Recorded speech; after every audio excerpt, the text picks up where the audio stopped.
ইতালিতে ব্রাহ্মণবাড়িয়া প্রবাসীদের উদ্যোগে হয়ে গেল বৈশাখী উৎসব ও মিলন মেলা।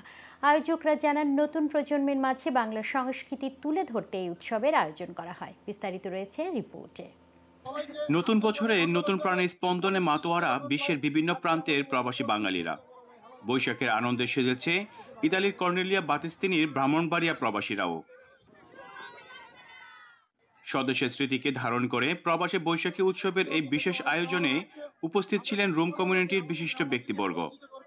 শৈশবের স্মৃতি বহন করে চলা এই উৎসব নতুন প্রজন্ম ও বিদেশিদের কাছে তুলে ধরে বাংলার ঐতিহ্য, কৃষ্টি ও সংস্কৃতি। সবাইকে নিয়ে একসাথে একটি আনন্দ ঘন পরিবেশে আমরা এখানে সকলে অবস্থান করছি। এই হচ্ছে আমাদের ইতালিতে বাংলাদেশ কমিউনিটি। পরিণত করেছে।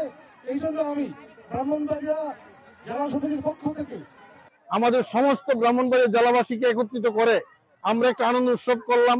এটাই আমাদের আজকের এই সফলতা। আজকে আমরা সব ব্রাহ্মণবাড়িয়ার মানুষ একলগে হয়েছি। আমাদের এই অনুষ্ঠানে অনেক মানুষ আসছে, এই জন্য আমরা খুবই খুশি।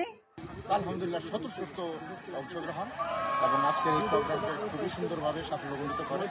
সবাই একসাথে হয়ে আমরা খুবই ভালো লাগছে, সবাই আনন্দিত। সুন্দর একটি আনন্দ মেলার আয়োজন করেছে।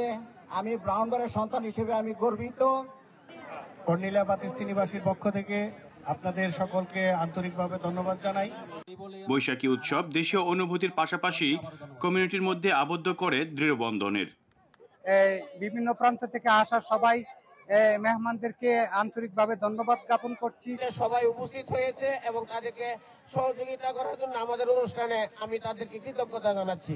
সারা রোম শহরে ব্রাহ্মণবাড়িয়াবাসী আছে, সকলে মিলে আমরা এইরকম একটা মিলন মেলা করব, এই প্রত্যাশাই রাখছি। ভবিষ্যতে আরো সুন্দর করার ব্যবস্থা করবো ইনশাআল্লাহ।